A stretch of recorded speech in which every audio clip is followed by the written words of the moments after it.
Hey guys, welcome to today's Legal 101. It comes to you outside the office premises, but it's educational all the same. Being a Monday, it's on employment and labor relations law, and it is particularly on the rights and duties of employers, particularly Part 5 of the Employment Act, of course, coined with my personal experiences and observation and stories from other people and what have you. So, Part 5 of the Employment Act talks about your minimum basic rights, your right to the various types of leave, and we're going to talk about each, and I'm going to make to let you know my opinion about it as regards violations. Okay, so for instance, we have the right to annual leave. Of course, after working 12 consecutive months as an employee, you're entitled to 21 at least 21 days of annual leave. I can tell you for a fact that not all employers have a respect for that provision of the law. I know people who carry forward their leave days.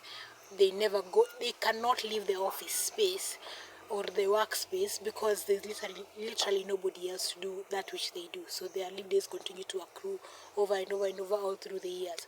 The effect of that is that then you, as an employee, it can take a toll on your mental health, your physical health. Okay, then we have the provision of the sick leave, and that too also is not respected by many employers. We have the provision for maternity leave, where a person who is bound to have a baby should give notice that they're about to go for leave, and then they'll be provided with 3 months leave.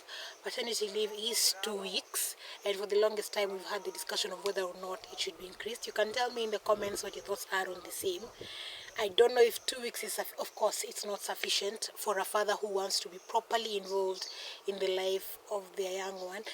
I know some women, once they have children, they're like, I don't want to see this man around. They feel like it's yet another baby to take care of. But for a man who truly understands what the value of paternity leave is, I suppose for them 2 weeks is not enough.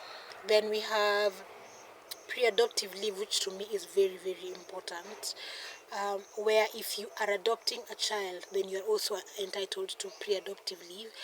Bear in mind that in Kenya, even a biological child born through a surrogate, does not belong to you, because once the baby is born, their mother is their birth mom. You as the bio parent of the children or of the child must actually go to court and seek a transfer of those parental rights from the surrogate mother to yourself. So you can imagine having to explain to your employer that I need pre-adoptive leave, and then having to let them into your procedure, which is surrogacy, and it is actually it's a very personal, very sensitive thing. So it depends on who you're talking to. So actually the point of today's Legal 101 is to just say that based on my years of experience, I think when you're choosing an employer, if you have a choice, because sometimes money plays a huge factor. If you have a choice, then you need to choose a person. It's not so much an organization, it's a person. What is the insurance that is provided by that company? Because when you need it, especially if you fall sick out of a work injury or you get a disease based on something that is exposed to you during work hours, you need to know that your employer will be there to provide for you. You need to know their policies on leave days. You need to know the kind of person that they are, and whether they lead with their heart or their bottom line is money. So that was the essence of today's Legal 101. I hope as you grow up the ladder, because I suppose when you're much younger, you might not have an opportunity to really, really choose. As an intern, an apprentice, an indentured servant, you might not have a choice.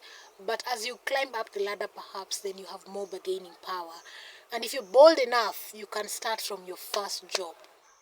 And if you're lucky enough, you can land your first job where all of these things they are a bare minimum, and they are provided for you without having to go through so much hurdle to explain to somebody why these basic rights should be provided for you. So, okay, that marks the end of today's Legal 101. See you tomorrow. Bye.